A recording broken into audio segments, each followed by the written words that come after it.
This year, Triumph launched their 400 singles, and the more rugged of the two, the Scrambler 400X, well, I reckon it's really quite good. But thing is, there are other options out there on the market, and Husqvarna's Svartpilen 401, which was updated for the new model year, is certainly a good one. But the question is, which one's better, and therefore, which one should you buy? Well, in this video, we'll go through all of the major categories, score them blow by blow, and then at the end, declare a winner. So let's start with the engines, and both get a single cylinder up around the 400cc mark, and both are made out in India by the same manufacturer, Bajaj. On paper, they do sound pretty similar, with around 40 horsepower and 40 Newton meters of peak torque, although it is worth pointing out that the Husqvarna does have an ever so slight advantage. In reality though, out on the road, they really do feel quite different, and the Triumph has a lot more bottom end to it, which feels much more usable at lower speeds, such as riding in town traffic. Now, both are of the price and stature and capacity that they'd be ideal for commuting, but in my experience, the Triumph certainly has the more appropriate power delivery for that setting. The Husky, on the other hand, gets a bit bogged down if you don't keep on top of the gears, and has this annoying habit of cutting out from time to time when you come to a stop. But thing is, the rewards are there if you can keep it spinning up, with a more lively and engaging feel in the upper half of the rev range, where the Triumph does run out of steam a bit. Another thing to consider as well is the vibrations, which are typical of a single, but the Triumph feels smoother in the low revs, yet becomes a touch more irritating at motorway speeds. Conversely, the Husky starts off a bit shaky, but then it smooths out when the engine's spinning quicker. They basically do the opposite of one another well, but I think in this category, I'd have to go for the Triumph for the more satisfying, meaty feel to the engine, and because of what I'd expect to use a bike of this nature for. On top of that, they certainly know what they're doing when it comes to a pleasing note at the exhaust, even if they do have to meet stricter and stricter emissions regulations.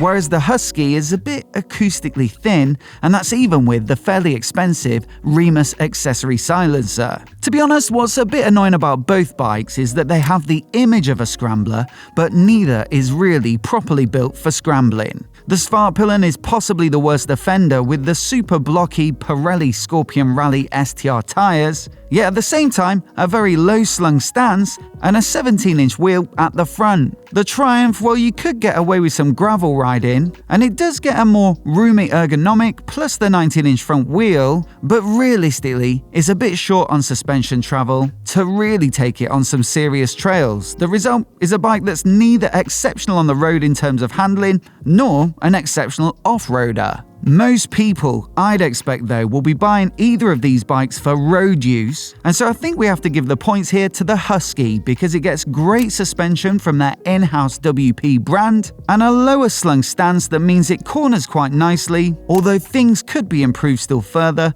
by swapping out the tyres or even going for the Vitpilen equivalent with the cast wheels and sporty rubber. There is though a hidden benefit to the Triumph's off-road pretenses, and that's with the riding position. You see a tall, wide handlebar, big chunky foot pegs, and plenty of room down to them from the saddle is typical of a scrambler kind of bike, and that's exactly what you get here. For taller riders, it'll easily be the most comfortable of the two, but even for a rider who's vertically middling like myself, it does feel capacious in a very enjoyable way, especially considering what you'd normally expect for a 400. The Svartpilen is a fairly neutral bike, perhaps a slightly more sporty peg position than I was expecting, but it isn't specifically uncomfortable, it's just not as roomy and the saddle's a bit firmer, and so points here go to the Scrambler. As for technology, well, this might not be a big concern for everyone, but if it is for you, then it's a walkover for the Svartpilen. There's a full-color TFT display that's really nicely laid out, good switchgear, a couple of riding modes, phone connectivity, a USB port,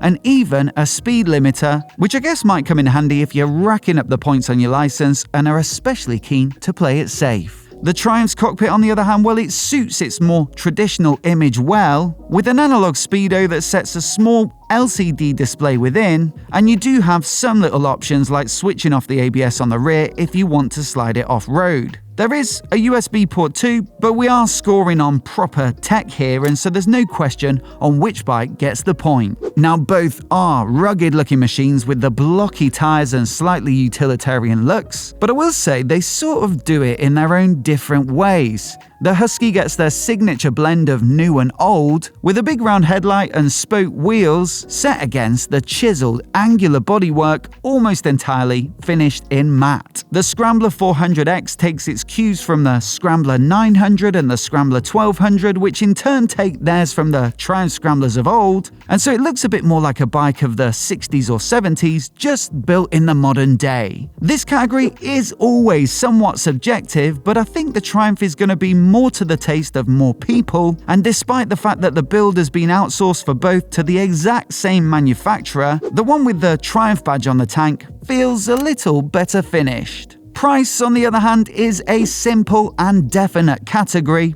and the Husqvarna undercuts the Triumph by about 200 quid. On top of that, when you consider all the extra techie gadgetry you get, and the standard quickshifter, and the really good suspension, it really does look like a relatively good deal. That, I'm well aware, makes it 3 points apiece, which is going to be an unsatisfying climax for you there at home. But here's the thing, which bike would I personally choose if I had the best part of £6,000 in my pocket? Well, the answer to that, I think, is neither, because the Triumph Speed 400 is possibly the best of both worlds. It's got some of the finish and style of the Scrambler with the generally nicer engine, but then also the lower centre of mass and the flickier handling of the Husky. So if you want to know more about it, I'll put my full review on the screen now so you can give it a click and give it a watch. And also, don't forget to let me know which bike you choose down in the comments below. Hit subscribe as well if you want to see more of the latest motorcycle head-to-heads like this right here on MOTOBOB. A massive thanks for watching today, and we'll catch you in the next one.